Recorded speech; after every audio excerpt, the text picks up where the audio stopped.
We're discovering these older cultures than we knew existed. They all have this strange thing in common where they were building these incredibly complex megalithic structures that were probably holy sites, that were also astronomically aligned, that also include art, that also include advanced mathematics, as if there's like riddles embedded into these things. In particular, like the Great Pyramid. I mean, God. These great sites were part of a culture where they represent high culture. We represent coming out of darkness. We've fallen asleep and are just waking up, but we're also in the dance. We will get back to where these ancient civilizations were. We will reclaim what they understood. Welcome back to the transmission, my friends. The mystery always seems to loom large in life, at least for wonder-dipping weirdos like us. I mean, even when I'm standing in line at the post office, I'm thinking about it. Or something ridiculous like what it smelled like in Plato's Academy, or whether or not the Buddha ever smoked weed, considering it was apparently ubiquitous and widely done where he grew up. But anyway, there does come a time where it goes from fascination to obsession.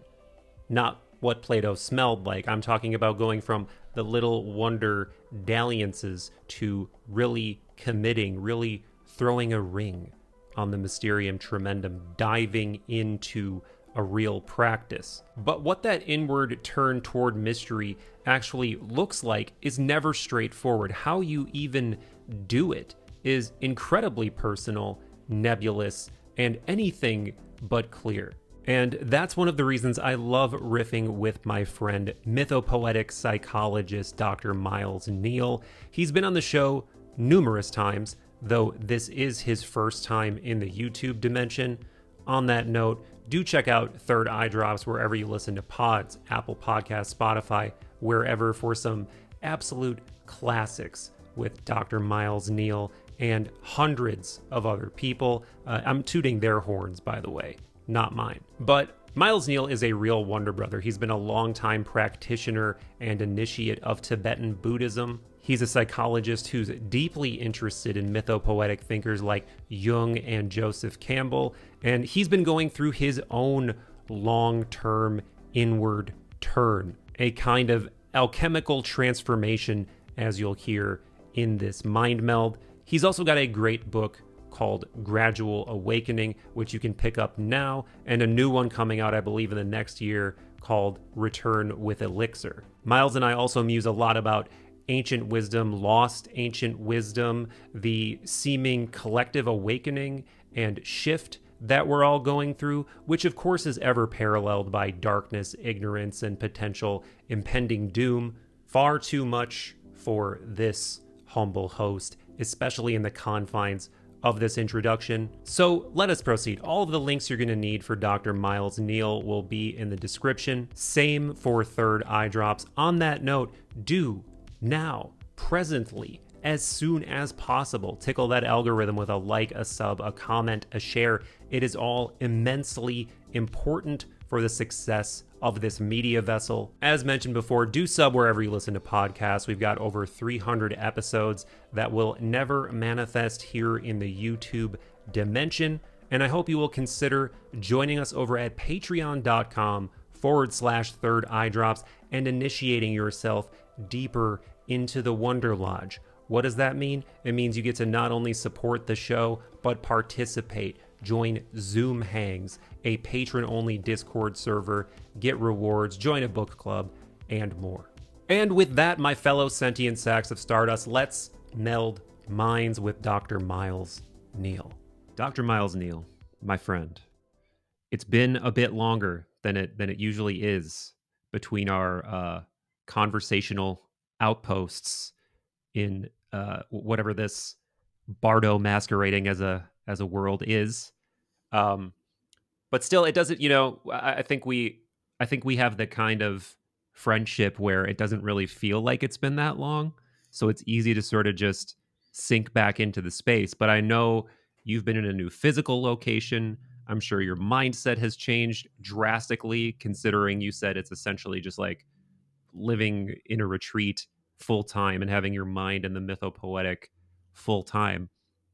So I'm very curious to see what that has brined your psyche in, and and where you are in this journey. I've missed you, my fellow wonder dipper. Missed you too, man. I miss you too. And it's nice. It's nice to reconnect. And I feel the same way. I haven't had a chance to have a conversation and about the last year of my life, and it's nice to have my first one with you because I know you will take us into the many-fold rooms of the labyrinth, and maybe you can help me sort out my own mind like a good psychonaut that you are. Oh yes, we're gonna go right to the bleeding heart, straight to the wound, straight to the ambrosia. If we're not, I'm not interested. Um, but for people that don't know, since you are going to be hitting a YouTube audience that probably doesn't know you, um, you're a psychologist. You're deeply influenced by Jung. You've been studying Tibetan Buddhism for decades. So you already have this really unique mythopoetic point of view that's dipped in both the Western and the Eastern. We've talked a lot about alchemy. We've talked a lot about, um, the way the overlap and differences between Eastern alchemy and Western alchemy. The hero's journey has played, a huge part in your exploration in your previous book. Um, so we're coming to this conversation with a lot of common ground, a lot of things that people are probably interested in and somewhat knowledgeable about. But now with, as I was alluding to, you made a big change. You moved from New York to Bali, and your experience in Bali, from what little I know and what we've talked about over the months, is just that you've sort of found this community, and like you just told me, it's almost been like a full-time pilgrimage or a full-time retreat.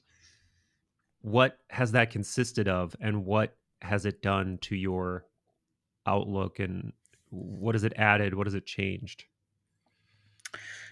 Yeah. So,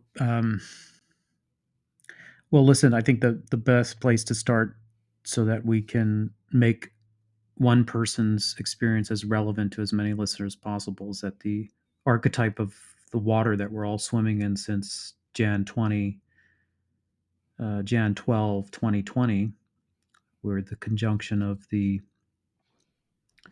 Saturn, Jupiter is a death rebirth archetype. That's the Mm. portal that brought in the pandemic, and the pandemic, a succession of waves like the birth contractions and death reverberations and birth contractions. So I think this is a way to tie my own personal journey in with the listener, is to just think back on the last few years and just sort of honestly assess how life was and working in some way before the pandemic, and then the pandemic was a point of no return. And I think that was written in the stars, and certainly written in a number of different prophecy and mythology. And I take all of that very seriously. And by way of background, I mean, yes, thank you for that introduction. I have been a student of Tibetan Buddhism for 25 years now, and also a psychotherapist working in clinical practice, fusing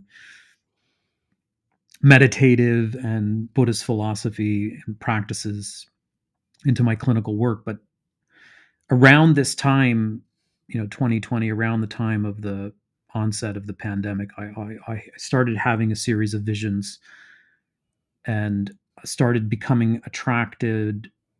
Even though there were many, many seeds throughout my life, I started really paying attention to the more esoteric themes articulated by Jung and Joseph Campbell. And I had developed a course which was teaching online at the time, strictly, purely Buddhism, and with its interface in psychology. And I made a sort of surrender to the unconscious, which was beckoning me to really Hmm. include mythological themes. And this happened in my home in Ithaca, on the island of Ithaca in Greece, which is Not synchronous. Ithaca, New York.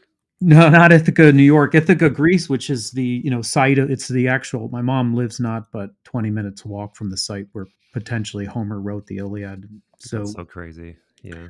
I was there up in this little church, which is, you'd love it. It's a Byzantine church that sits on top of the ruins of the palaces of Odysseus. Wow. So, I mean, that site is one of these sites, these portals on the planet that, like many other, like Baalbek and other places in Egypt and stuff, there's this sense that a sacred site, is used as a portal, Mhm. and then incoming invasion or incoming Yeah. incursion of other tribes of people or cultures, they will situate their temples right on top of it. And so you have this, you probably have an even earlier monolithic culture. Then you have the Palace of Odysseus. Then you have this Byzantine church. And I was sitting in there, and we had put up a shrine to Tara, who's the archetype of the Yeah. Divine Mother. You could have imagined in that church it once was Mary, and before that, possibly Demeter, and before that, like the Divine Mother throughout all its various manifestations.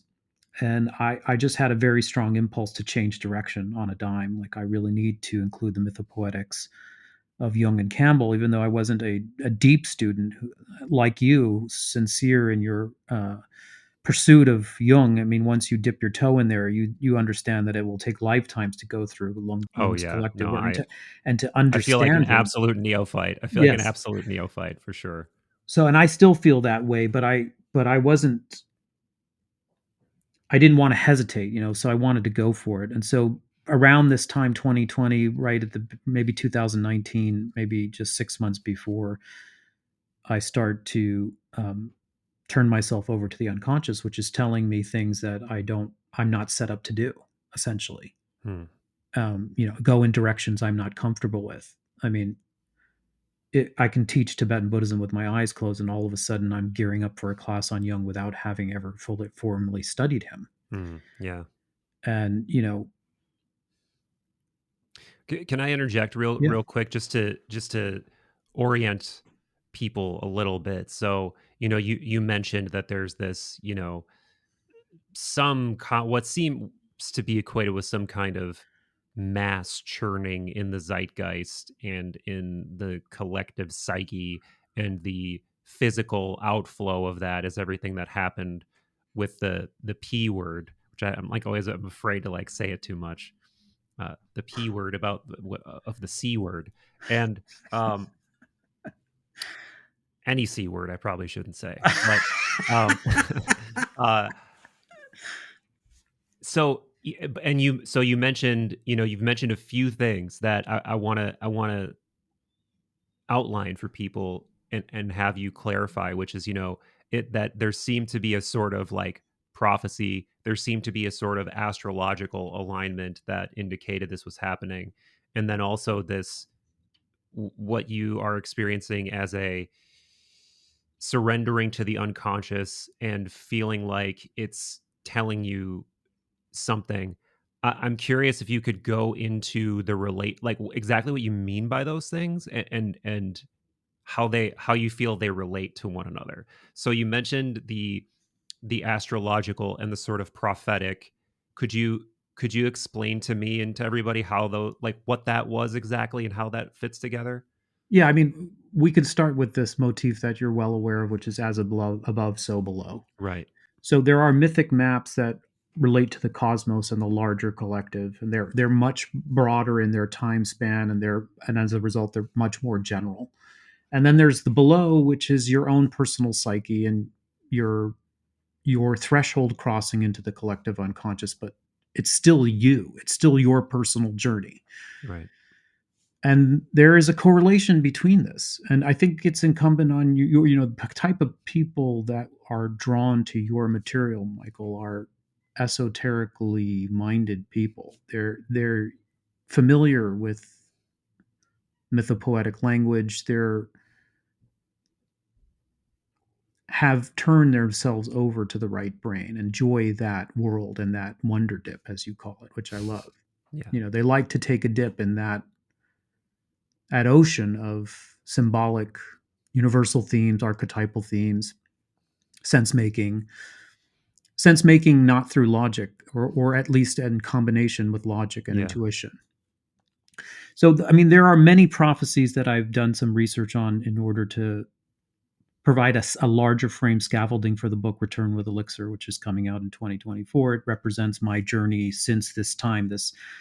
And it's not the only one, but it's a good astrological marker or benchmark or starting point. There's a very pronounced conjunction between two planets, Saturn and Jupiter.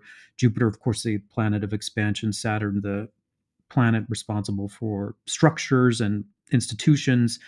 And also, there was a third planet mixed in there, which is Pluto, which is the death and rebirth archetype. So what we have essentially in the cosmos is the archetypal signature of a demise or collapse of civilization as we know it, in order for there to be a death and rebirth or moment of expansion. And that is shared in common with the first elders of the First Nation elders. I don't know too much about it, but I know enough from my clients who take psychedelics and travel to Peru that the shamans of South America also feel that we have entered into a critical period of time, a sea change, if you will. This has also led me into some studies of the Great Year, which is a Platonic and Greek idea that also stretched back to Egypt and possibly Lemuria and Atlantis. The Great Year is essentially the largest big picture that we can take on the. Would it be related to like a yuga? The yugas are the Hindu or Vedic Right. version of the Great Year, and there are some important differences, but essentially, from the lens that I'm taking, I mean, let's take a step back. I mean, I'm looking for answers. I want to understand what we're living through because it feels so enormous. And of course, every generation senses the enormity of their context or predicament or cultural zeitgeist. But for us, I think we're living through something even more pivotal and even more critical. And so I was looking for answers from above and below. And if we want to start with the above, there are a number of different prophecies, and there's also the astrology and mythology piece. And so the astrology, the Great Year, is essentially a 26,000 year cycle. Everything happens in cycles. All ancient traditions knew about these cycles. These cycles are basically the cosmological version of rebirth. What is called the precession of the equinoxes, the time it takes for the planet to make its rotation through the great 12 astrological signs, each one almost like an increment on a clock, each one breaking down to about a 2100 or 21 centuries, each archetypal increment. So if you imagine that the time of Christ is 0 to 2100, that's the Piscean age, and it has a particular signature. And if you want to just take the most superficial look at it, the Piscean symbol is two fish swimming in different directions. So we have this duality between heaven and earth. Heaven is where we're all fucked up, and earth is where we're heaven is the place of escape, and earth is what we're trying to escape from.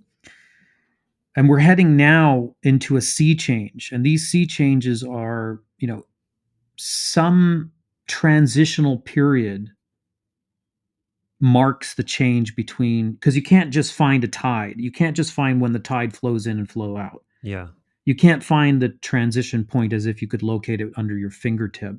They say that it takes about 75 years to 80 years of transition between ages. That's roughly one lifetime, one generation. Yeah. Well, we happen to be in that generation on the cusp between the Piscean and the Aquarian age. Yeah. So I found 3 interlocking transition phases, each with their own signature, all happening at once, that depict or characterize where we are in time. In the large one, in the Yuga cycle that you mentioned, we're actually not in the Kali Yuga, according to Paramahamsa Yogananda and his guru, Sri Yukteswar. And everybody knows Paramahamsa Yogananda from his famous book, Autobiography of a Yogi. Mm-hmm, mm-hmm. And in there, he describes his guru who had siddhas, these incredible psychic powers, Sri Yukteswar. And Sri Yukteswar wrote a really unknown book and a very, very small one called The Holy Science, where he corrects the misnomer that we're in the Yuga cycle, because everybody sees the destruction around them and the tendency towards materialism and our dismissal of spirituality, and say that we're in the dark age. And actually, he did a huge amount of psychic work to recalibrate where we actually are and found that we're actually on an upswing and an ascension. So we're coming out of the dark age and into the iron age, and then after that will become the silver and the gold age. These are thousands and thousands of years long. So just to place us in the most big context, we're in the iron age, but more importantly on an upswing. In other words, we are heading towards light. Our consciousness as a collective species is tired of darkness and is growing suspicious of hypermaterialism, and still has to shake off the residue of egocentrism and materialistic urges and separation. But the good news is that we're actually heading towards greater unity consciousness, which is probably one of the ways that we can understand the interest in psychedelics and the interest in a whole range of other esoteric phenomenon that seem to be emerging at this time, because there's a kind of push of the collective unconscious towards knowing itself in these more integral ways, like almost like Graham Hancock calls our culture one of having amnesia. It's almost like we're beginning to wake up. And actually, it's true. Graham Hancock's work is just one of a number of researchers that are finding the remnants of older civilizations than we ever thought possible, as if we're dusting them off in out in the desert, especially in Turkey. Not only they found Göbekli Tepe 20 years ago, but they found other ones that are even older. Yeah. Similarly, these civilizations that they're dusting off in the Amazon through LIDAR radiation and technology, they find them under the trees. It's almost like as a collective species, we are remembering a greater legacy than we ever thought possible. And with those megalithic structures that we are finding under these trees or under sand or whatever they were buried, we're also finding wisdom. We're also finding esoteric wisdom, storehouses of knowledge. And we're making sense of the world in a much more granular, much more precise, much more global, much more interconnected way as a result of that rediscovery. Yeah. Let's take a quick beat here, because that is a question that that's a wonder dip that I frequent, which is what you're describing, what this leads to, which is, if we suss it out a little bit here, is we're discovering these older cultures than we knew existed. They all have this strange thing in common, where they were building these incredibly complex megalithic structures that were probably holy sites, that were also astronomically aligned, that also include art, that also include advanced mathematics, as if there's like riddles embedded into these things. In particular, like the Great Pyramid. I mean, God, so there's so much work and discovery that's been done on that, to a point where I'm like, I don't know if I'm even smart enough to fully grok this, or know that if we're projecting modern knowledge onto something, and like you know how people will draw the the golden ratio fractal over the top of everything, as if it's like some huge revelation, and then someone will do it on somebody who's got like a kyphotic spine to just like make fun of it, like, oh look, like this person whose spine is like curving in on itself is like the golden ratio. Like that's how I feel sometimes when I see these things about the Great Pyramid. Like, is this something we're projecting onto it, or is it real? Regardless of that, clearly we're uncovering some lost knowledge, as you alluded to. But what I'm so curious about is, what do you think the character and nature of that wisdom is?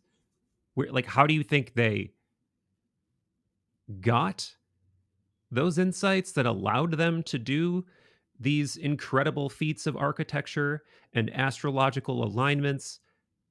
Like, what's the commonality? Is there a commonality? What's the vector for this intelligence? Is it ancient aliens? Is it altered states? Is it being able to pierce the other realm with consciousness in a way that we've lost? Is it innate human knowledge? Like how do you think about it? And how, like, I guess the follow up is, how do you think, like, do you think we're going to rediscover that, or do you think it's lost in a way that we can't unearth at this point? My belief is that the more you study reincarnation in the bigger picture astrologically of the great year spinning through 26,000 year repetitions, or in your own personal life in one single lifetime, seeing how you go through reiterations until you wake up and break a code or break a soul contract, we will return inevitably to a high point, is what all the mythologies are saying. And what these great sites were part of, a culture where they represent high culture. We represent coming out of darkness. We've fallen asleep and are just waking up, but we're also in the dance. We will get back to where these ancient civilizations were. We will reclaim what they understood. I mean, they were using high technology. We think we have high technology now. The high technology that they have baffles us now, but we'll Right. get there. But I mean, just look at Chat GBT, like how quickly that came on and what a revolution it is. Its magnitude and order higher, because what Hmm. we're talking about is the human being is the technology, the siddha power of a human being that is aligned in its most subtle energy form, is capable of telepathy, unbelievable feats of physical remanifestation, dematerialization, travel, uh, things that we would consider impossible hearsay and a joke now because of our zeitgeist has lulled us to sleep, atrophying our sense of what a human being is capable of. But if you, for example, in the Tibetan culture, it, they believe that a human being can become a Buddha. It's still part of their culture. Whereas you and I, we look at Western Buddhism and maybe they have a fraction of what the ancients used to practice and know. They focus on meditation or mindfulness. They know a few yoga poses. They know a few breathwork poses. But do they really believe that a human being can become awakened in that way? And no, if you return to these cultures that still Yeah. possess, and it's not many of them. It's not like you can go to ancient, you can't go to Egypt and enter your way into an active, live, living initiatory experience, but you can with the Yeah. Tibetans. Yeah. And the Tibetans know that these powers of the mind and these siddhas, they call them, were available and to the initiatory. And these initiatory communities were large in number. They had monastic centers as big as Harvard and Columbia and Yale, except they were all learning how to do tantric practice and become a rainbow body, become enlightened. And my point is, yes, I mean, I believe that with enough time, you and I won't be in this carnation to receive it, but we will be the recipients of whatever we do now in another life form. And we will be part of the rebuilding of this sacred architecture and this reclaiming of sacred wisdom and the embodiment of that wisdom as conscious. We will be participatory in the expansion of consciousness, as above, so below. When the celestial dance of the planets ripens in such a way that we will again return to an apex where consciousness is capable of something so extraordinary, the masses will be more readily prepared and avail themselves of this capability. And prior cultures lived through those epochs, and they also saw their demise, and they also found their way into amnesia, where they were utterly dead and buried and forgotten. And so this is a period we are living through. Just to come back to the meta narrative that we're following together, the most outer stories or mythopoetics are talking about a transition period. The greatest one is the great year, where we're on the upswing of consciousness, and this is a Mm. 26,000 period that you and I can locate ourselves. But then there's the smaller one, which is the period of the Aquarian age, which is 2,000 years long. So as long as from the birth of Christ till now, we can consider 2,000-year period of of a certain kind of signature of civilization, and we're on the Yeah. cusp of the sea change, heading into another, which has its own very unique signature. And this is the signature of the Aquarian age, has at least three characteristics, two that are already apparent to us. One is decentralization, and the other one Yeah. is technological prowess. Yeah. So if you start just looking at the world through this lens, which is the astrological lens, it makes so much sense. Everything is crumbling because everything has been so far based on a necessary hierarchy that has gone so far in the pendulum swing that hierarchy had become corrupt. So now we're talking about a dismantling of hierarchy so that there is a more broad-based inclusivity. And that's what all these movements, whether they're the political movements or the identity movements or whatever they are, they're movements towards greater inclusivity, which is the signature of the coming age. That's why it's so important. But of Yeah. course, we have to go through the shadow, which means the initial phases of it are rife with problems. Right. That's another really important thing for us to keep in mind, is like, it may take us 500 years to get in deep into the height Yeah. of decentralization, but the first 500 years are like stumbling and fumbling through really gross and negligent ideas of it. Mm-hmm. Mm-hmm. And the same with technological prowess. I mean, Sri Yukteswar was saying that one of the characteristic features of the Dwarpa, which is the Iron Age that we're in right now, is that, and listen to this, it's so poignant, is that our technological capability exceeds our moral compass. Oh yeah. 100%. Yeah. Isn't that's so perfectly put, right? Yeah. And when did he write that? This is probably in the 40s, maybe 30s. Yeah. Um, Yeah. And I mean, the skeptical view would be like, oh, even at that time, you could see the way things are going.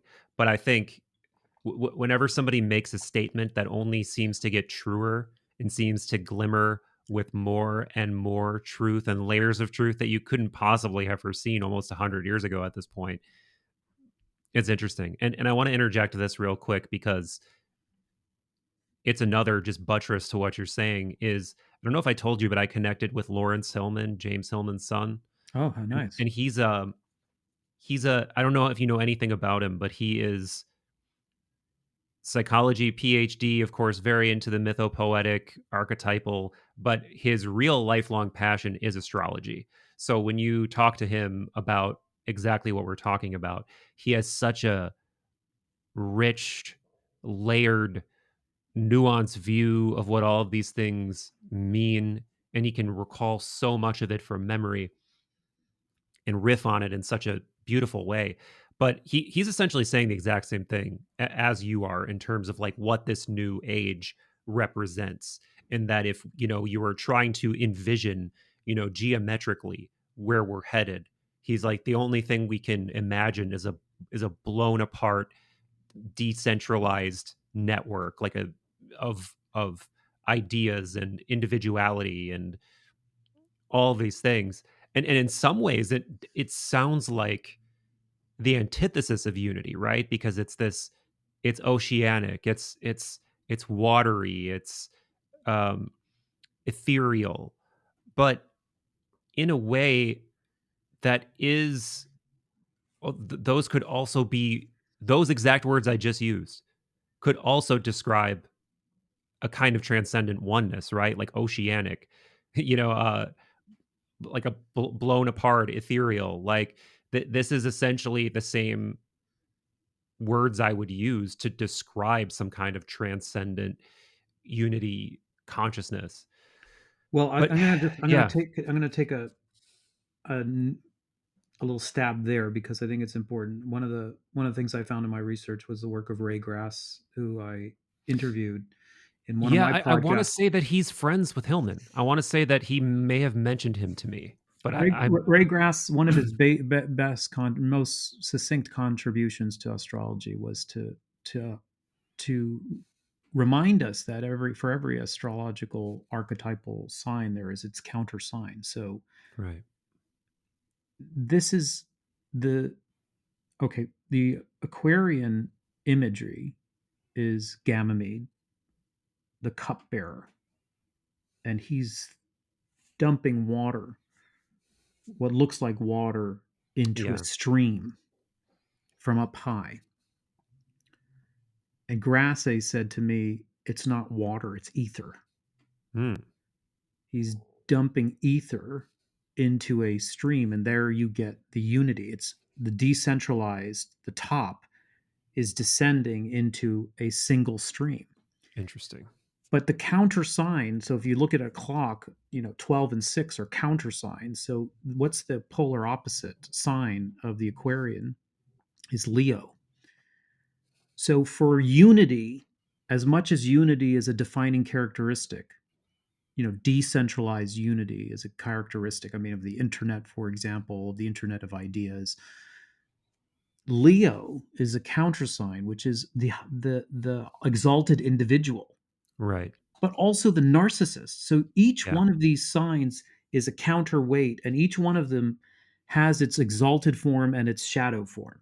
yes, So unity consciousness sounds like wonderful, but unity also means like a damn soup of, right, you know, misinformation, disinformation, sludge is right, what unity also means.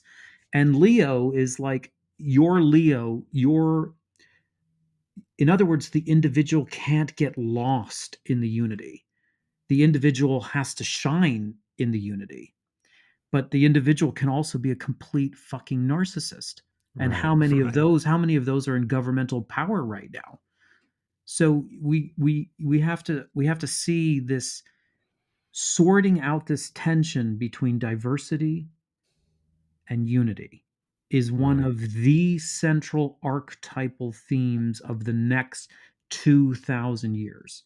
yeah, Another one is not having to, I think this is why Tantra is so important right now and psychedelics, because the prior 2000 years was about transcendence, going from heaven or going from earth to heaven.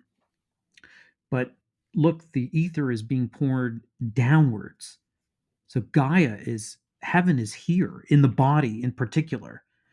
And so Tantra is a really important methodology for the next 2000 years, because Tantra is about enlightenment in the world, mm, not to transcend it, but enlightenment here and now in this place, and particularly in this body.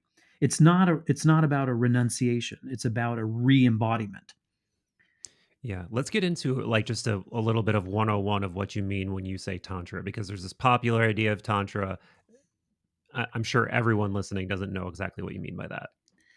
Tantra is a methodology within the Mahayana tradition of Buddhism. It's also found in common with the Shaiva Tantra.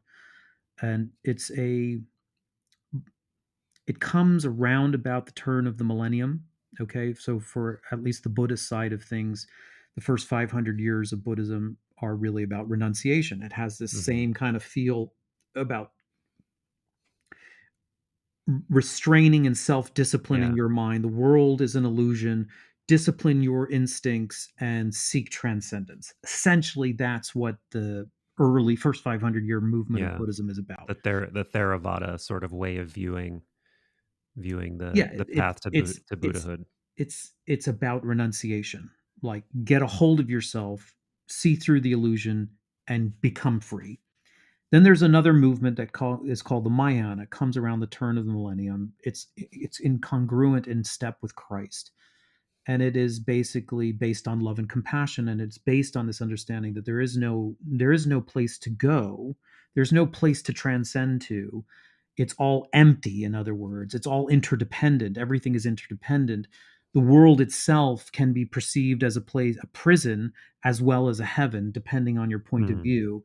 So based on this clarity of vision, one tries to bring compassion, not renunciation, but compassion. Renunciation of the instincts, but without transcendence.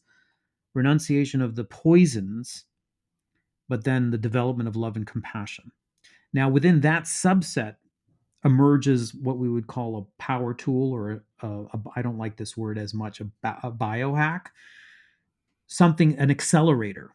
Yeah, a methodology. Yeah. And exactly, and that's the right word to describe Tantra. Tantra is not a new philosophy. It is Mahayana Buddhism, which is based on emptiness or wisdom of interconnectivity, driven by compassion. But it is a power tool. It is a methodology that is designed to serve as an accelerant.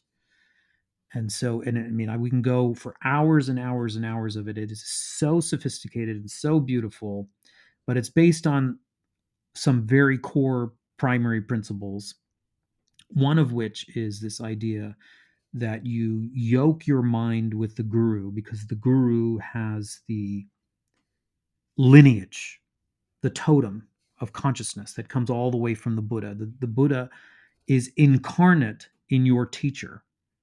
And in order to accelerate human development, you use the basic apparatus that we have been given by evolution, which is to mirror our predecessors and our parents, and to basically download their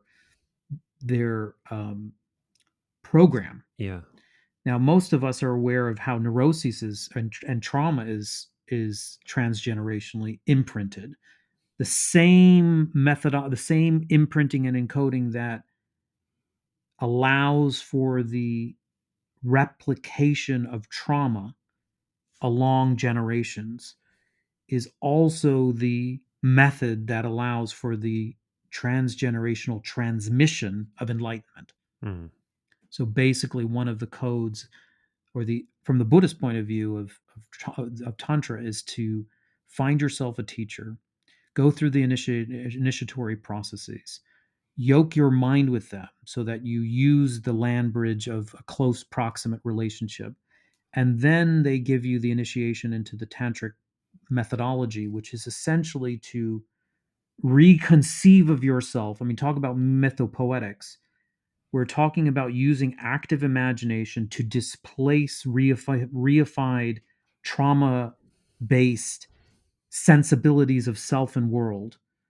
And I call it a flight simulator because basically you're using active imagination to reprogram how you see yourself in the world. Mm-hmm. So all people will be familiar with these great mandalas and these great tanka paintings of deities. Deities are archetypes of the collective unconscious. That's why we started by saying that Mother Tara could equally just be Mother Mary, could equally just be Demeter, could equally be the Gaia Mother Goddess in different manifestation, but the archetype is the same. And the idea is that that's you, Right. actually. Right. Right. Right. That's you. And so by what methodology do you use to embody the mother archetype so that it's not an external agency or external being, but it's actually the reclaiming of an energy inside of your own psyche? Yeah. Yeah, let's take another beat here and explore this idea a little bit, because this is actually something that I got into with Godzi on a podcast. Is this idea of these images, these archetypes in Tibetan Buddhism, like the ones we're describing? There actually is this practice of almost downloading these into your psyche through these devotional, initiatory um, sorts of paths, and it's something that I, on the surface level, understand, but I don't think I really understand what goes into that practice. And the way that I have read it is that you almost go through these like sequential initiations of devotion where you like it might be white Tara or something, and white Tara would be associated with like healing, purification, compassion, and you're almost worshiping, downloading, merging with that archetype, and then you might move on to another archetype later on or something like that. Is that right? And also, yeah, riff on that, please, because I'm very curious. I mean, there are different ways to go about it. I mean, probably the most common is that you naturally gravitate towards an archetypal deity, and the the lama or the guru will ask you or require you to do a set of very intensive preliminaries before you're allowed to have access to the deity, which is Mm, all to safeguard the power tool because it's like playing with fire. So, anybody out there, it is possible to go get one of these initiations, but it's not recommended. It's mm, not recommended because, oof, this is a big topic. I mean, I include this topic in my book. It's a big topic because it's the same argument for would you suggest people just jump into a psychedelic ceremony? And you yeah. and I have had this very important argument back and forth, and it's no one's right or wrong. It's just a very important, nuanced discussion to have because there are people that say you should just jump in. And then there are other people that say, no, you should be prepared because your psyche is very fragile and tenuous. And what you're doing is you're going into the deepest part of your psychic DNA to reprogram how you see yourself, not just as a fixated, egocentric, stress driven, one life being, but you're going into the source code to remember, just like we're remembering older civilizations. Tantra is about remembering before you calcified around this one identity, you were actually pure consciousness. And that pure consciousness, driven or motivated by the bodhisattva resolve to awaken for the benefit of others, can take on a power form. And that power form can be an archetype of eloquence, an archetype of compassion, an archetype of fierce wisdom, an archetype in a female body, an archetype in a male body. It can have multiple hands, multiple heads, all symbolic and all encoded with universal archetypal meaning for the explicit purpose of stretching your mind, making it malleable so that you can engage in the world in this optimal way. And so there is a pronounced set of preparatory practices, and then you might gravitate towards a particular deity that maybe you have a past life karmic connection with, or maybe the guru knows your mind and you know surgically assesses your mind, assesses what kind of instinctual um, transformation or alchemical transformation you are predisposed to, and will assign a deity to you. For example, Vajrayogini is the transformation of passion. Yamantaka is the transformation of fear of death. Oh And yeah, like Yama, like the god. Yeah. so that it might be prescribed to you. It might be you might have a gravitational pull towards a deity. There's different ways of understanding that, but I think for me the most important thing is not to just jump in because listen, I mean, if you don't prime the soil and your inclinations towards aggrandizement, self-aggrandizement, and Right. your instinct to grasp at identity formation remains intact, and it's already a problem to be Dr. Miles Neale in the Right. world. Hmm. Hmm. Can you imagine how we're expanding the parameters of the problem if that Right. inclination graphs towards yourself as being a deity? Right. Yeah, this is like what Jung talked about with the mana personality and people who may encounter some godlike archetype in the unconscious in some sort of visionary situation Yeah, may just go down the road of ego. inflation. Yeah, inflation. Yeah, putting. putting a new crown on the ego, thinking that they're chosen, thinking that they're special, thinking that their ego has been And anointed. you and I have both seen that because we live Oh yeah. around enough psychonauts who go down to Peru and have a taste of ayahuasca and are transformed and see a new vista and have truly, unmistakably, a mind blowing experience. But the subtle habits of mind have not been worked on, and so the ground is not yet ready, and so there can leak in this grandiosity and excel Hmm. and self expansion. And now Yeah. now you have people who are thinking that they're shamans and they're ready to Right. initiate other people, for example, Right. or worse. Self. Yeah. This is where the world of false prophets comes from. It all goes wrong when the preparations aren't in place.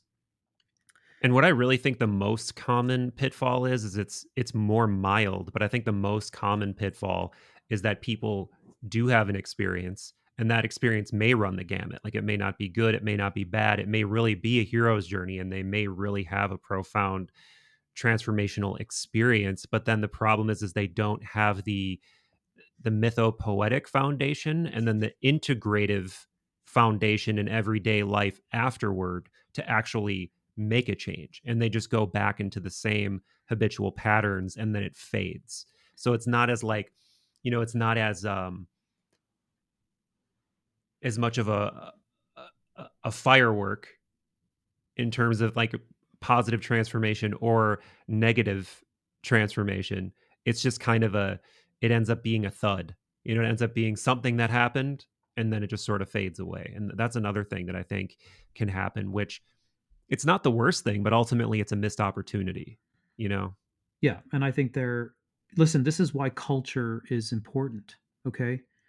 This is why the But cult culture is not your friend, as Terence McKenna said. well, some No, I, cultures I, I'm aren't your I'm friend. joking. I'm joking. Yeah, I mean, if you're going to go do psychedelics, try to do it try to have as much as respect, possible. as much No, I'm joking.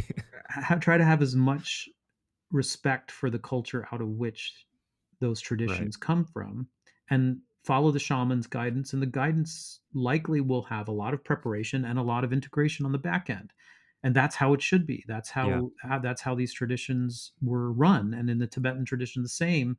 There's a lot of preparation in the front end, then there's the initiation, then there's a lot of slow cook on the back end, and everything takes time. We are so rapid and so acculturated to quick fix, instantaneous gratification, that we forget most of these other traditions. Even if you're using an accelerant like Tantra or psychedelics, these are considered the top shelf power tools. They still take time. They still take time. And why? Because time in the vast horizon of human evolution is enormous. 26,000 years for a complete cycle of one of these things. Like, who do you think you are in one lifetime? You know what I mean? It takes time to cook. I mean, let's just look at your personal experience and my personal experience. Since I last talked to you, like, you as an individual leaving your job to full time commitment and taking full authorship and ownership of your life, giving it all, putting it all on the line, leaving nothing to mince words about. And it still takes time to graft your soul to that new work and that new way of being. It's not like an Yeah. instantaneous quick win, no matter how 100%. brave you were and no matter what you sacrificed. And same with me. I mean, I've had a year on the island of Bali. So what? Like, so what? I'm still stewing and brewing in the cauldron. You know what I mean? Like, Hmm. I'm 47 years old. Like, I have a lot of habits, and I'm just one being in one succession of multiple lifetimes. What can I expect in this life with these power tools to ameliorate or alchemize all the essential, programs at play, habits of mind? It takes time. It takes time. I mean, there's a reason I wrote the book Gradual Awakening. I mean, it just is for every person that says it is an instantaneous enlightenment. I always want to caution people to say, maybe so, but it takes time to work up with it, and it takes time to graft it into your soul. Right. Right. Yeah, you don't want to you don't want to condition the word enlightenment to make it easier to attain. Like that really defeats the purpose, right? That's one of those words that I think we're so cemented into our way of seeing the world and to the default mode network and to our own egos and all of these different ways that we are coerced into building, you know, neuronal pathways and then conceiving of the self and conceiving to the world, that we can make the mistake of thinking that the moment we break that, or the moment we have a some flash of insight that, oh, this is enlightenment, Mhm. or you know, something. And I think sometimes that's what that smacks of, you know. And I'm not saying, you know, one of the examples of this that I'm aware of is the sort of like Vajrayana path of like you can have like instantaneous enlightenment in some way, right? Like you can have a glimpse, but I don't think that that's what they mean in terms of like now you are enlightened. And people can again, you know, I'm sure they can aggrandize the ego through that sort of a way of thinking. Like I had a glimpse of something different, so now I'm different. Now I'm exalted. Yeah. And I think that that gradual mindset is we're so we have so much resistance, and it's unsexy, and it's not something that's gonna get millions of views or sell millions of books, but it's the fucking truth, man.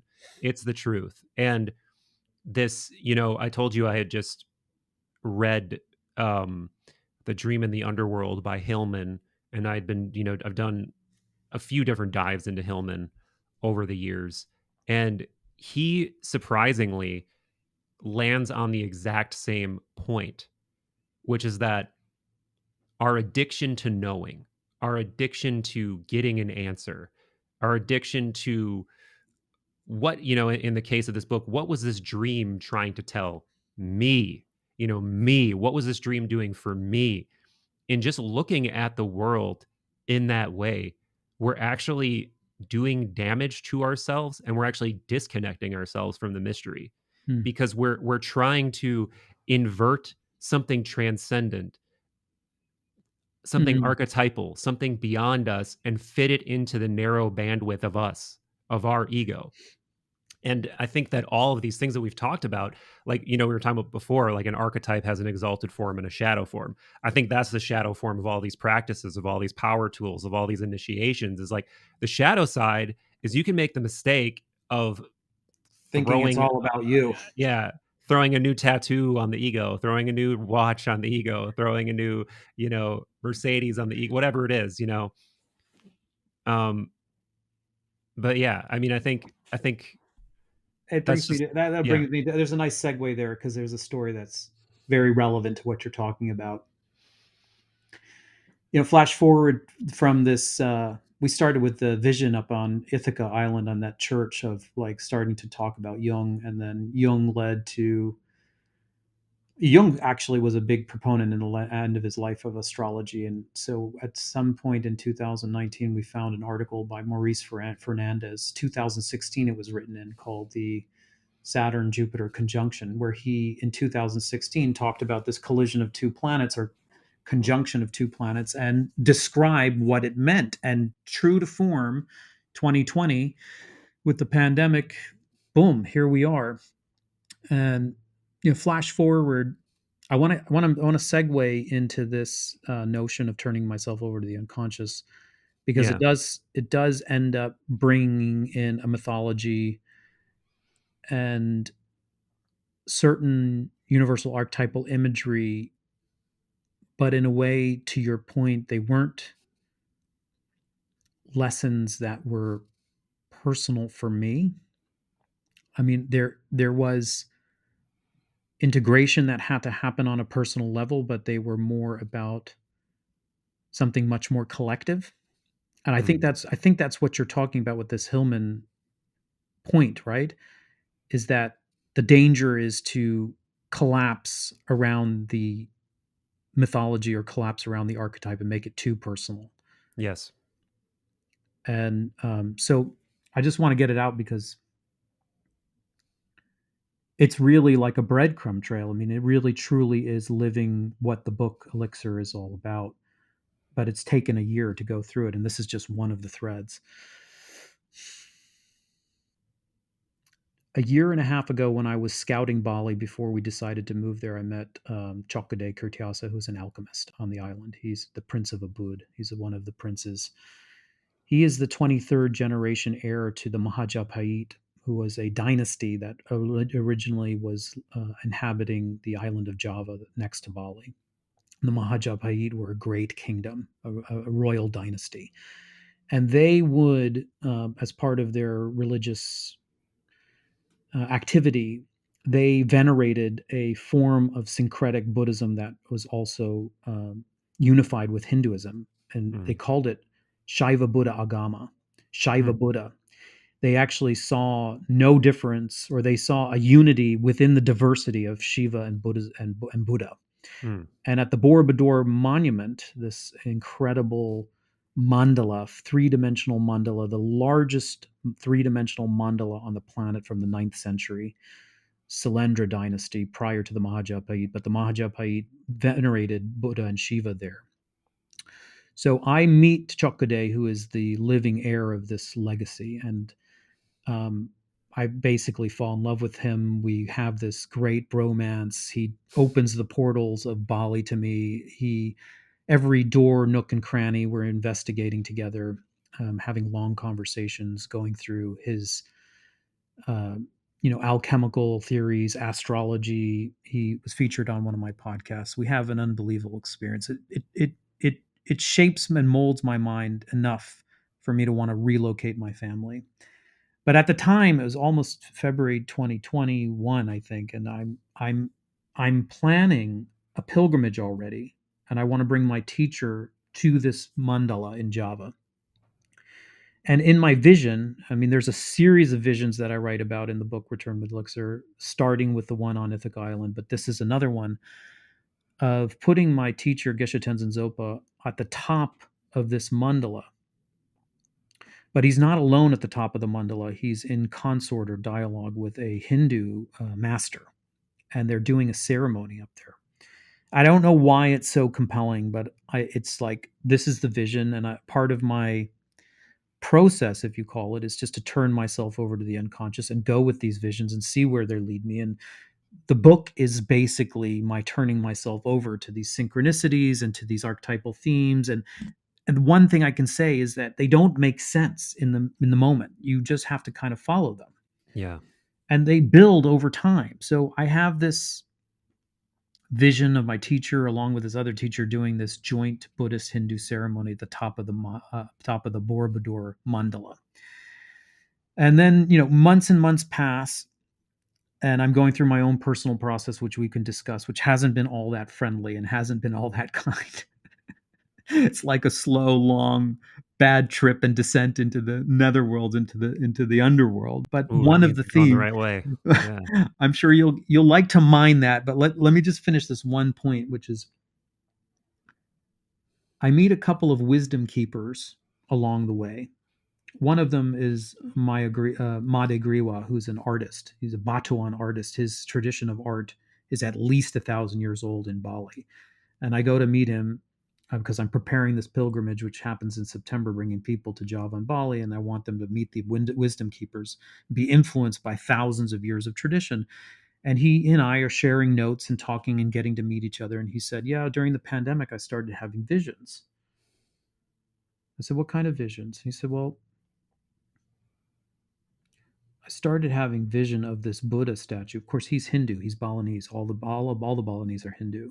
Hmm. And he said, "I started having this vision of this Buddha statue, which was emerging out of the earth, and only half of it had emerged. Like the rest of it was buried under earth. And I was having repeated visions of it." I said, "What did you do about that? What did it mean?" He said, "I got so confused about it, I asked my priest." And the priest grabbed him by the hand and walked him to a temple. He had lived his whole life in this village and had never knew this temple existed. Opened the temple gates, went around into the courtyard, went into a back temple, and there it was. Wow. There was this statue of a Buddha emerging from the earth, covered in dirt, half buried. And I said, so what does it mean? He said, the return of Shiva Buddha. Hmm. I said, what are you talking about? And at the time, I didn't quite understand the reuniting or the return of Shiva Buddha. So, flash forward to the next breadcrumb trail, I find this very obscure anthropologist named Patrick Vandenbroek, who's committed his life to Javanese shamanism. He lives in Java as a linguist and an expert explorer. He's a psychonaut through and through. I interviewed him for my podcast. He's an incredible guy.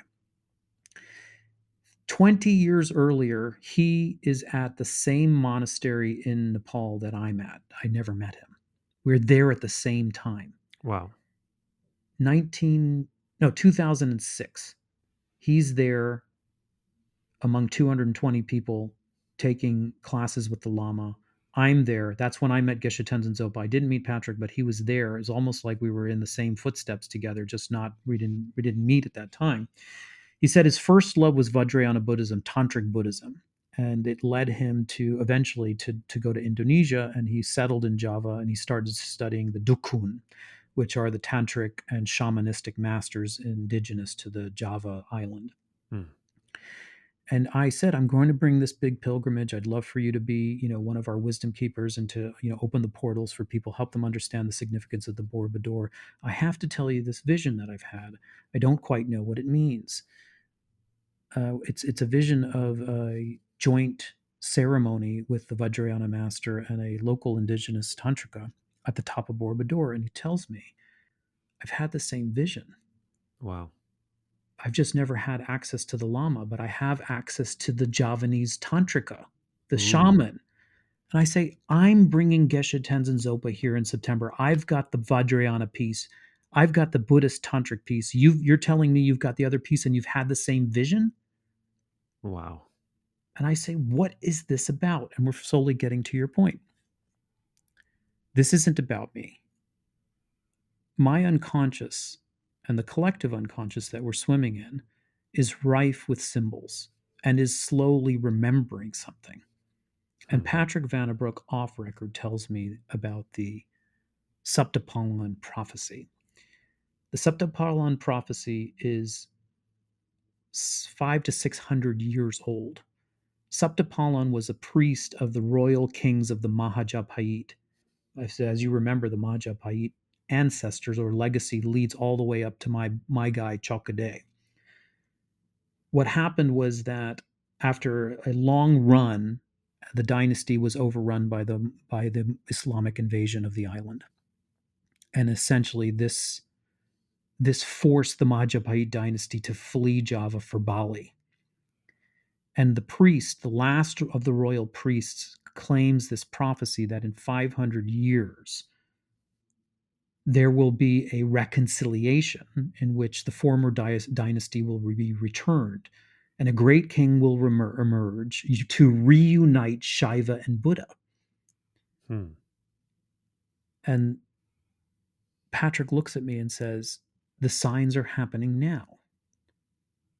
And the ceremony that you're proposing is about a symbolic reunification of Shiva and Buddha at the most important site that 500 to 700 years ago, this is where this unity, this syncretic unity of Buddhism and Shiva Tantra were active and has gone now through a long decay into amnesia, as Graham Hancock might say.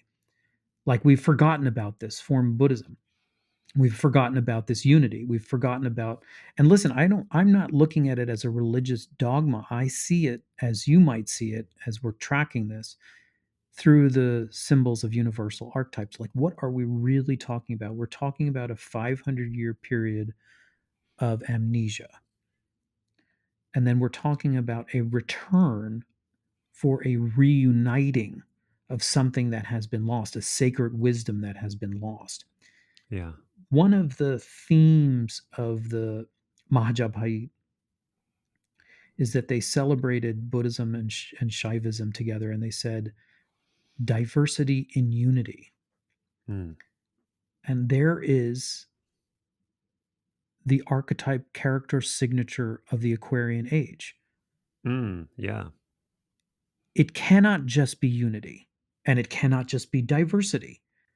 It's diversity within a unity. Yeah. And how do you get that? I mean, look at what's happening across the planet right now. We have absolutely shredded ourselves into diverse pockets. And there's no universal narrative to hold it all together, isn't there? Right. I mean, just Right. look at the political polarization as an archetype in and of itself. You have the right wing extremists and the left wing extremists dominating the conversation, and there's no middle ground anymore. There's no middle class, there's no middle ground, there's no dialogue, and there's no, if you look at the United States right now, there is no overarching single unifying narrative that holds people together. No. No. And so you have a collapse into either one extreme or the other of the dichotomy. Or at least you have a push towards like seizing territory for the one to champion the one against the many. Right. So to your point, like this isn't about little Miles or little Patrick or little, Michael or whomever it is that's listening. What's happening in this long year, and of course we covered a lot of ground in a short amount of time. It's just one thread in the book, but these visions are coming up. There's this place. It has a history. There's these universal archetypes, two great masters of different traditions doing a ceremony together in the center of the biggest mandala of the planet. There's the prophecy, which is 600 years legacy of darkness just now coming into the twilight of a new rebirth. There is the Saturn conjunction with Jupiter, which is basically a portal opening, saying that we're going to go through a massive collapse, but then there's going to be a rebirth. And this is why I'm asking people that I'm having conversations with, you in particular, because you're sitting in front of me, but who's ever's listening right now. What happened 2-3 years ago is we all went into a portal and we're all dying. Some of us have volunteered to let go. We're not fighting. We're not fighting. We're not resisting. Others have doubled down. They want to go back. They want to restore order. They want to preserve the status quo. They want to get back to what it was like. It's never going back to what it was like, ever. And we don't want it to. Yeah. But how are we participating within the context of the major themes of the archetypal ocean in which we swim? That's the question. Yeah. What's your diversity unity continuum? What's your Leo Aquarian continuum? How are you finding the middle way? What's your middle way look like? Yeah. How are you are you more willing now to let go and surrender and die? I mean, that's been the central question of my entire year on Bali. And I've been Mm-hmm. thinking about it because I've been interviewing other people here or there. They're doing incredible things. They're doing psychedelics. They're doing retreats. These are catalytic experiences of 1 week or 2 weeks, and then you come home to slow cook and Right. integrate. But what I've been doing isn't a great big catalytic event. It's just a slow cook of letting go. And there have been at least two things that have been coming up in my own process. And I want to share them because they're personal, but I want to keep listeners connected to this larger theme, Yeah. which is the ocean.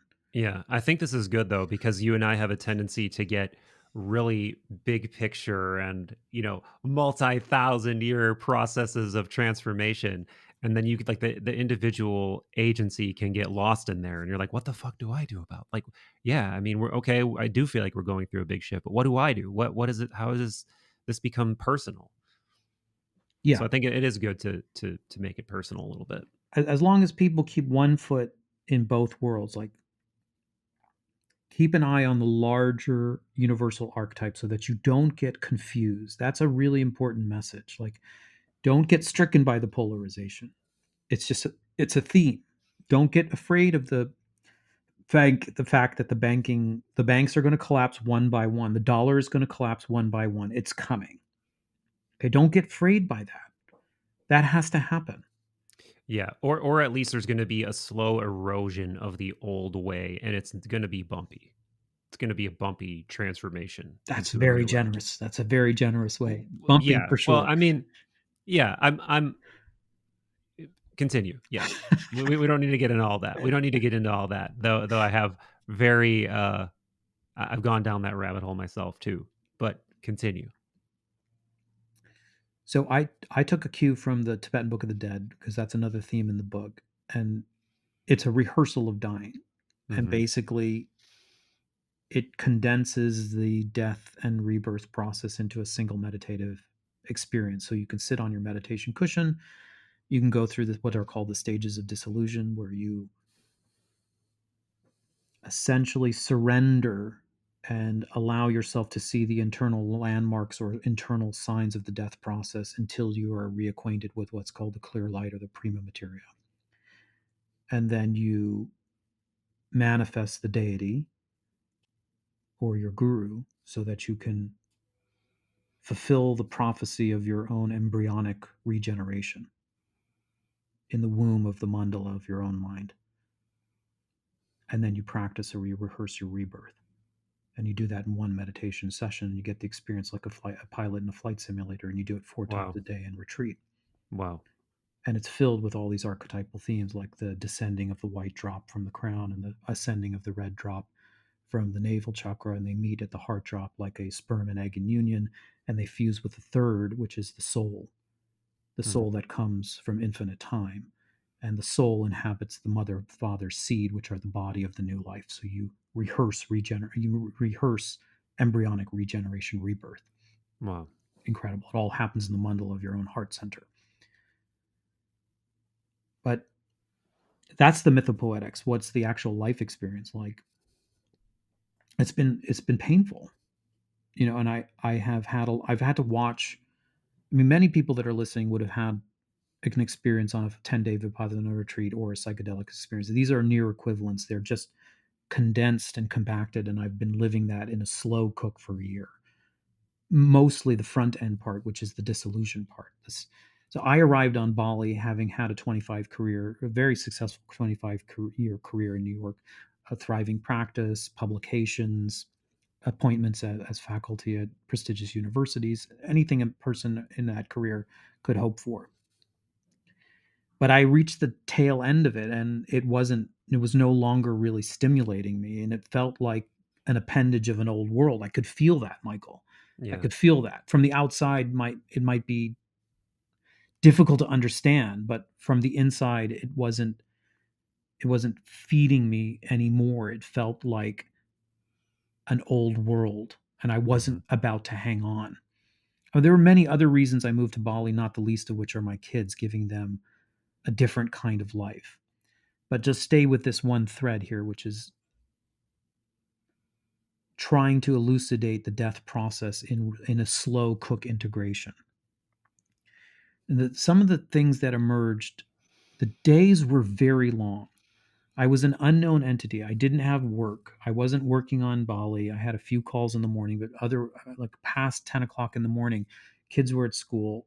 I was in a village. I was living in a village, like could have been 100 to 200 years, unchanged village Bali life. Unknown entity, no work. I was writing the book, but other than that, I wasn't really in that go get them mode, which I had Hmm. been for Hmm. 25 years.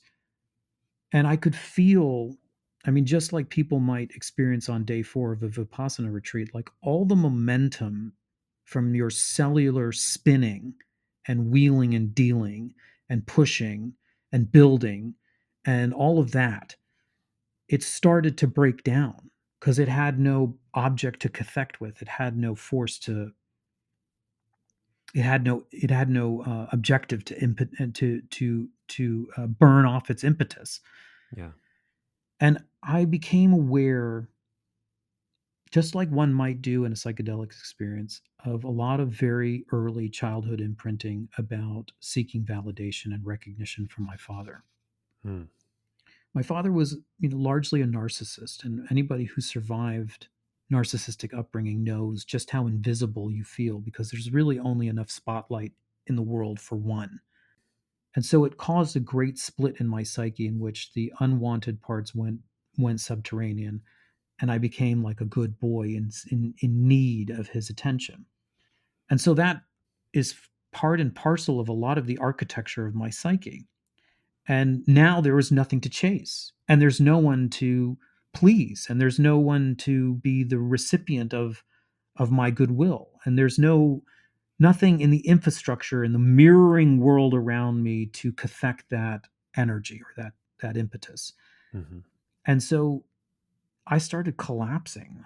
The infrastructure of my mind, just like as above, so below, just as we see institutions collapsing around us, so was the internal environment that kept my ego propped up for over 45 years starting to dissolve, just like in a psychedelic experience, but just not as dramatic, not a hit in the Yeah. face, just very Mm-hmm. slow. I mean, day after day after day, what would feel like, I can diagnose myself as a psychologist. It feels like depression, but it's not depression.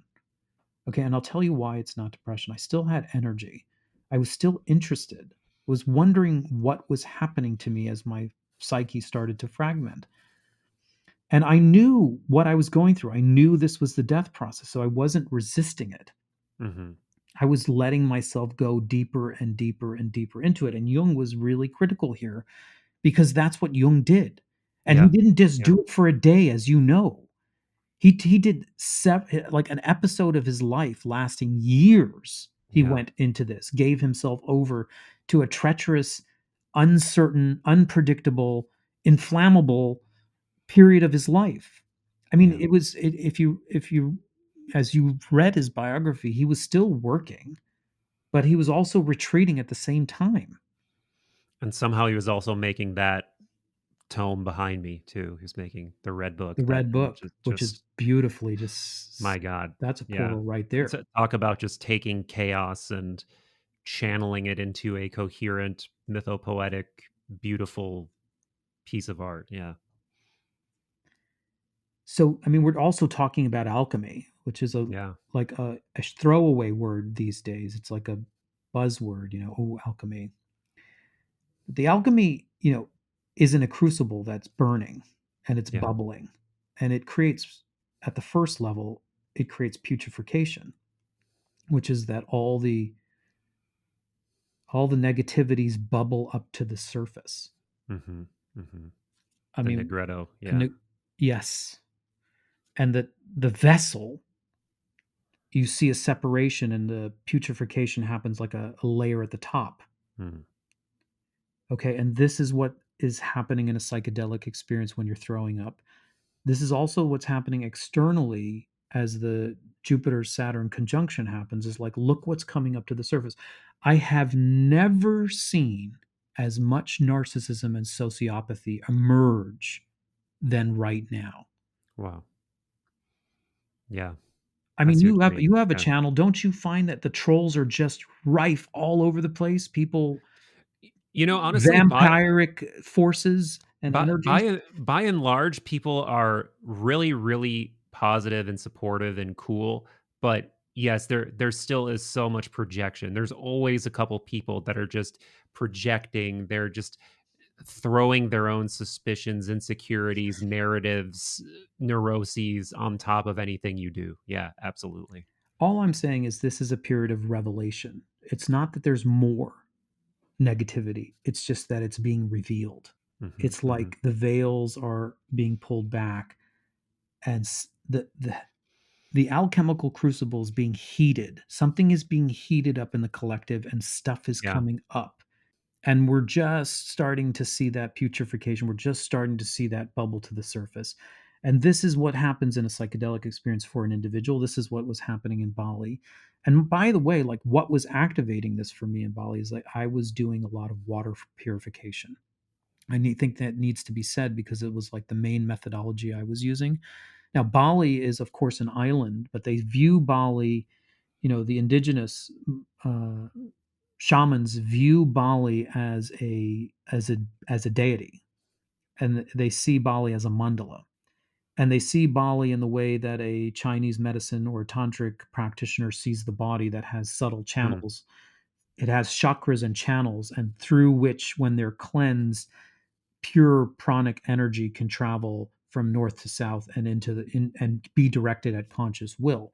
They see Bali like that, and except they see that the water that comes from the Indian Ocean enters into Mother Bali and travels up its estuaries and rivers and into the heartland of Bali and up to the mountains, Wow. where then it then turns over and come back down.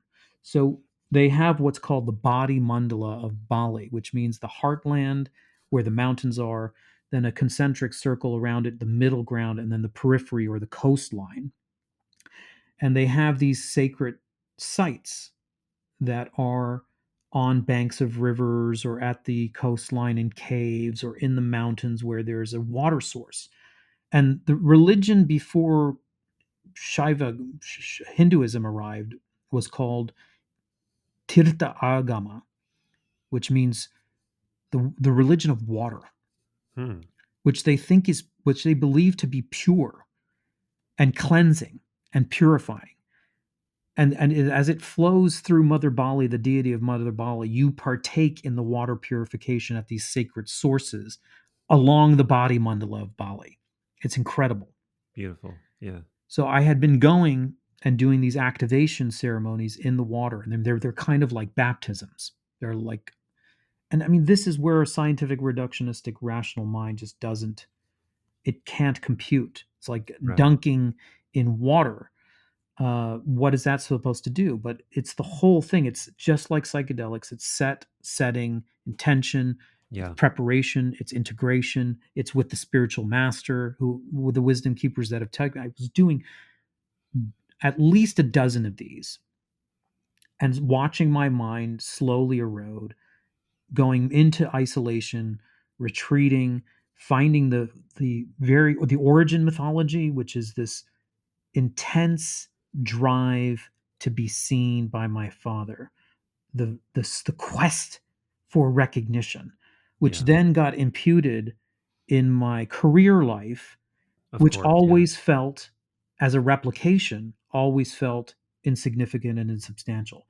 So I finally, the penny dropped where I was like, what is going on? I feel like my psyche is fragmenting. And then I realized that this was a opportunity not to resist, but to become familiar with insignificance. Hmm. That part of the healing is actually allowing those frozen feelings that never got felt to actually get processed in the light of awareness without resistance and without Yeah. overcompensation. Like, that's very deep and congruent with the work that you do in psychedelics, the work that I do in psychotherapy, the work that is done in a meditative context, the work that's done in pilgrimage. There is this overlapping sense that what heals is to resist the overcompensation and go into the wound and actually allow the feeling of what has been avoided. But And are you still, do you feel like you're still on the climb out of that process, or do you feel like you you've I've turned the corner, because yeah. if you can articulate it with the left brain and consciousness the way that I Yeah. am now, Yeah. it is slowly coming together. Yes. The two sides, because the descent is about going into the right brain and going into the Mm. unconscious, and from the unconscious into the collective unconscious, and to also see that there's a legacy there. Of course, my father, for example, what is narcissism if not the deepest kind of insecurity? So I have been bequeathed this very deep insecurity that has tried to buttress against its own insignificance. That's what a narcissistic construct or personality does. And it's taken me 47 years to get to the point where I'm willing to not buttress against it, but to swallow it full hook, line, and sinker. and slowly come out the other side, which is, of course, this is not who I am either, but it's just an old set of feelings that have never fully been felt, that Right. needed to be felt, so that that resistance and that overcompensation, the energy investment in resistance and overcompensation, can be reincorporated. And I'm only now, because we're talking about alchemy now, but we're not talking about it alchemy. We're not talking alchemy with words. We're talking about alchemy with subjective experiences. Right.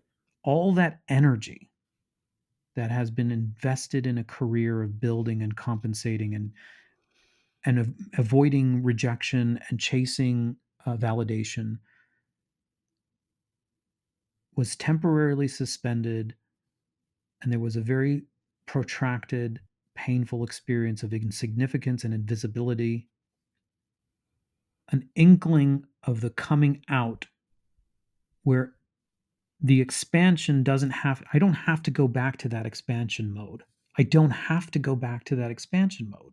Right. I'm free to just be and just allow things to happen as they are. Like, I will put out a book, I will market it, I will try to put my voice out, I will try to broadcast my message. But what's the impetus underneath it? Right. Right. That's what's different. What is it feeding, or what are you hoping that it's feeding? This sounds so much like the, the unification of opposites motif in all alchemical imagery, whether it's like the masculine, feminine, moon, sun, whatever, that there is this type of drive that I think for most men exists in the same way that it did for Jung, in the same way that it did for you, where you're in out in the world trying to achieve with that masculine solar energy. And then you hit this point where that just the appeal of that begins to, it just stops. And all of this internal stuff, which you could conceive of as feminine or internal or imagery based or subjective or whatever, Mm, starts bubbling to the surface. mm, And maybe this is what is meant by like a call from the anima, right? A call from the soul, a call from the inside to explore that realm. And then hopefully what ends up happening is this conjunction of those two ways of being and seeing and operating in the world, where you're able to draw a circle around the yin and the yang. You're able to, you know create the rebus, the divine androgyne or whatever, out of that process, and now you're in the world seeing out of both eyes, seeing out of both the soul and the solar outside. And I feel like you're undergoing that process in real time. And I know you're aware of all of this imagery, but does it feel like that? Does that sound overly rosy, overly romantic, overly um pre-established? Or I'd say all of it was true and all of it's known. It just doesn't happen. It doesn't happen as eloquently and as linearly as that. I think it's, yeah. the truth of the matter is everyone's different. And for me, I might go a whole week where I'm not talking to anyone and just going through it and on, sort of functioning, picking up my kids, but otherwise very internal. Mhm, mhm. I And can and, relate, and yeah. all the and all those synergies and the firing of that kind of popcorn, that like integration isn't happening. It's not happening. And then there will be periods where like it will be a cavern or a valley, and then you'll come out and you can actually, I actually like was able to breathe and feel differently and get, go down to the beach and go down, take hikes or whatever, and like feel alive again. And when you feel alive again, these synergies, these synapses are connecting, and like there's a kind of recognition of what's happening, what you've been through. That's Mhm. where the integration is taking place. But it's not like you cross a finish line and it's all complete. I mean, I think even just a conversation like this with someone as present and as astute as you is healing and helpful for me, because I trust you. I'm willing to go to that place of vulnerability to reveal with you. I know that you can hold this material. I know that you can see and relate, it's helpful. It's helpful. It's not like you're healing me, but it's like you're creating the conditions for that integration to continue. And then I might go off, I might go back to Bali in 2 or 3 weeks, and I might hit another little dip, and like there's more to see, there's more Mhm. to be revealed. And I guess to bring it back to the collective, it's like, and first of all, the way that you just described it was so eloquent. Yes, I think this is what is going on for me, but I also think this integration is the archetype of the collective. Integration is Ganymede's ether penetrating into the river below. It's integration, it's coming together. It is the Shiva and Buddha at the center of the mandala. You're talking about in terms of masculine and feminine coming together. Yes, I think that's what it looks like in my personal experience in the granular level of just one life. People watching right now just want to, or listening right now, just want to keep reminding you, if it's really, really dark or really, really confusing or really, really hard, like your resistances are up, you're buttressed, Yeah. you're fighting, you're dug in, you're white knuckling it through, you're holding your breath. It's okay to let go of this life. And I don't mean that in a literal, like suicidal way. What I'm saying is it's okay with the desperate attempt to hold up the edifice of your personality like a sandcastle at the shoreline and in the face of its inevitable demise. And don't be afraid to be washed away, Yeah. to be unrecognizable to yourself and unrecognizable to others. Don't be afraid of that, because there is something on the other side. There's something even bigger and more of you, Mhm. Mhm. Mhm. more important things are awaiting you on the other side. I mean, if you're a dentist and you're at the tail end of your career, if you're a lawyer and you're so stressed, if you've had 3 kids and they've all left the nest, and you're thinking about what's next, and you're looking back, and be willing to go through the bardo of transition, which is not easy or short, and be willing to survive the many night of not knowing what's going to happen on the other side, but then to find that thread of faith. What's your associations around faith, Michael? I think when I think of the word in a way that actually is medicinal, it's different than the way most people would think of it.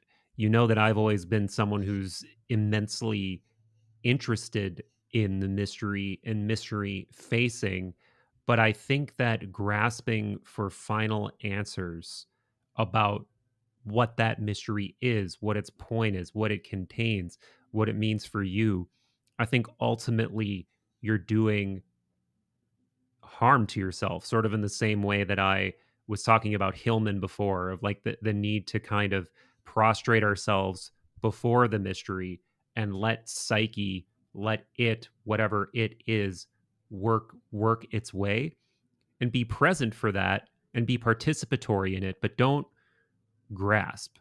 Don't look at every strange 11:11 on the clock as like the universe conspiring to make you rich or become some whatever it is. Bow to it, notice it, be thankful for it, and trust it. That to me is what faith is. Faith is not a blind belief in any ontological proposition or idea or anything. It's an open-ended something. That's what it is to me. It's an open-ended something so much bigger than us. We're just ants running around on top of whatever it is, And I don't think I'd even go any further than that. I mean, even hoping for a positive outcome, which of course I do, and of course I want, and of course I hope for. Who can say? This is one of the most recent transmissions I made was about Jung's thoughts on God, and the famous clip from the 1959 interview where the interviewer asks him, "Do you now believe in God?" And he I says, know, I know, "Yeah, I yeah." And know. he specifically in a letter outlines what he means by that, and in some other interviews outlined exactly what he meant by that. And a core part of what he meant by that is like, I don't believe in a particular God. I believe that my consciousness has been confronted by a mystery beyond my explanation, and in my experience, beyond good and evil, and terrifying and beautiful, and everything wrapped up into one. And that's it. I'm not going to say, like, he even says, I would never venture any kind of hypothesis about this thing, any, this is what it is. This is its underlying qualities. This is the underlying reality of whatever this thing is. I've just been confronted by its majesty and terror. Mm. That's what I mean by I know. Like I know that the majesty and terror and depths exist. And beyond that, I can tell you what I think. I can tell you what my experience was. I can tell you what ideas from Gnosticism and Neoplatonism and Eastern esotericism seem to apply to it, but I don't know. Like that's and I almost wholeheartedly coexist in that way of seeing it, I think. Sounds like a beautiful reflection for what I've just been through. Right. Yeah. Right. Yeah. Yeah. And I mean, I could start talking about the Hermes archetype and the dark trickster and the trickster sage, and I could start talking about this weird being that Jung talked about called Abraxas, and I could start, and we could just go into all of this symbolism and all this stuff about the underworld and Hillman and dreams and Bardos, and like I actually just did another interview um around the Tibetan Book of the Dead and the idea of dying and rebirth, and all of these things, they all play in. But at the end of the day, man, I am deeply unsure of anything. I am deeply just floating in the mystery and, you know, enjoying it sometimes, terrified by it sometimes, bored by it sometimes, blown away by it sometimes. It's just a constant, churning, a constant churning. It's good to riff with you. You too, man. You too. Um, yeah, I hope we're not leaving people just on some kind of,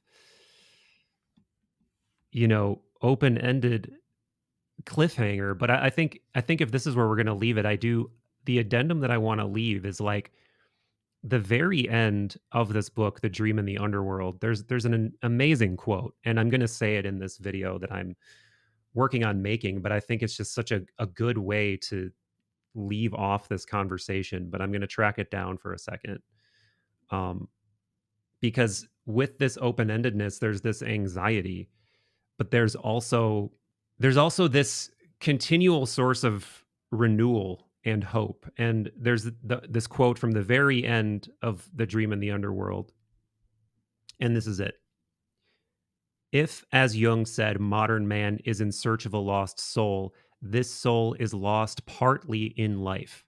The attempts of modern psychotherapy to connect dreams to life only strengthen the ego at the cost of soul. The underworld aspect of each complex, where it touches death, is also where psyche is in its unchanging essence and where soul can be refound. Mm. So that deep well of mystery, that deep well of darkness, the underworld, the other shore, if you want to call it that, the place where your psyche hits the shore of the unknowable oceanic mystery that's just going to absolutely destroy your sandcastle that you alluded to in every permutation, not just your ego, not just your career, but your entire life and everything you love. That's a dark proposition, but it's also a continuously renewal source of hope, renewing rather, source of hope, source of mystery, source of opportunity, source of life, you know? And that's what you gain. Like when you're willing to let go of some version of reality you want, and you just go into the ocean of the open-ended mystery, that's what you lose and that's what you gain. You know, you gain everything, but you also lose everything. And what better punchline to a cosmic joke is there than that, you know?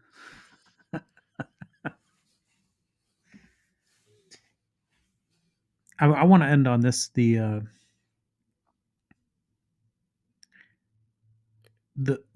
motif from Campbell is that the enter into the unknown or special world is to the ineffable, into the numinous.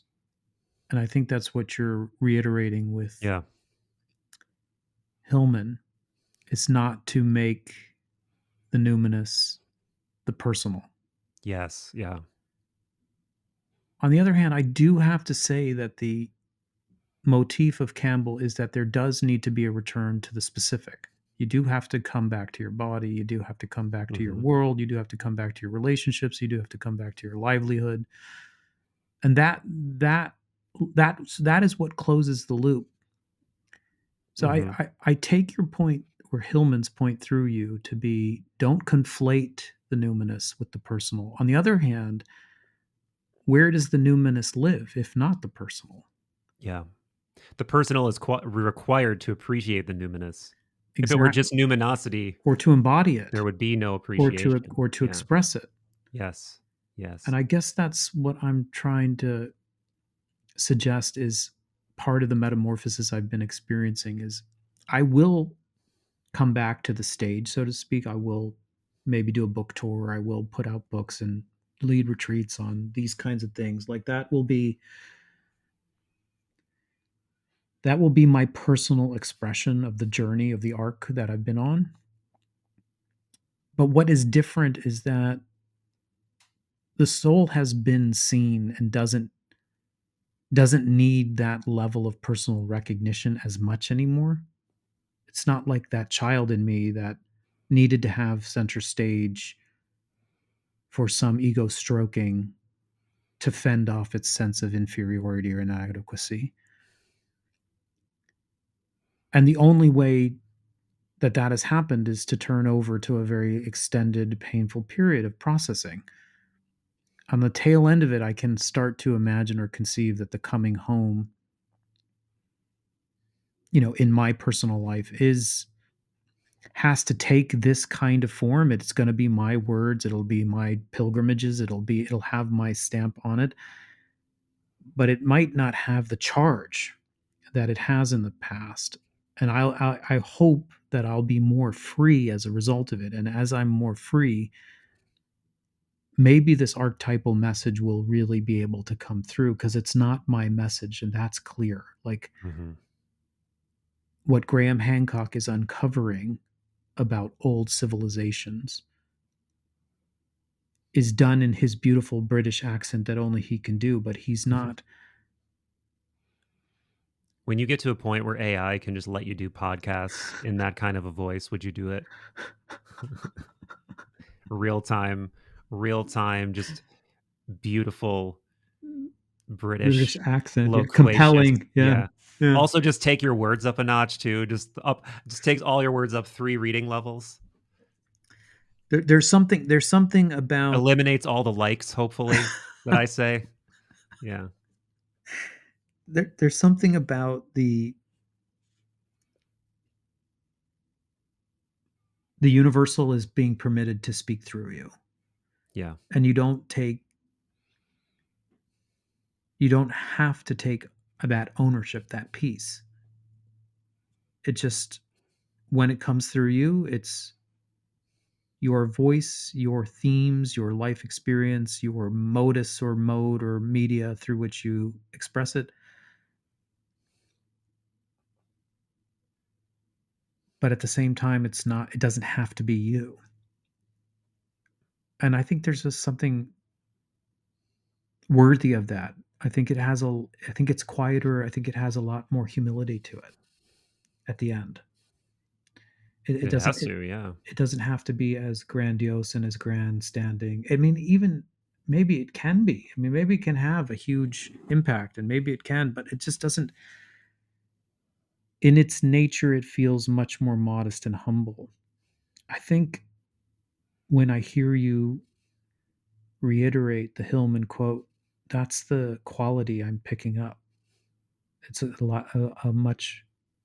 It has a lot of humility to it. Yeah, absolutely. Absolutely. That's what it is. It's like the mystery is supposed to be prostrated before, not translated into ego, into adornment. And we like to say that, but then we still go to a dream analysis and say, what does it mean for me? What does it mean for my choice, my decision, my relationship, my career, my? It's like, well, what really is the image? Who's really wearing the image? Where's the image really coming from? These are more interesting questions in my mind, and that's what he's getting at. But we could obviously just riff and riff and riff, but this has been a lovely soul quenching 2 hours, my friend. It's been Oh, great so to catch up with you. it's good therapy for um me. It's good. yeah, It's good. I hope it Good was for healing. everybody. I hope it was for everybody. Thank you, Michael. Thank You you got it, brother. for that session. I needed Of it. I've course. been on an island for a year. I'm not going to say stowaway for a year or stranded on an island, but I'm thankful that it was you who I had my first conversation with. Amen, brother. Thank you.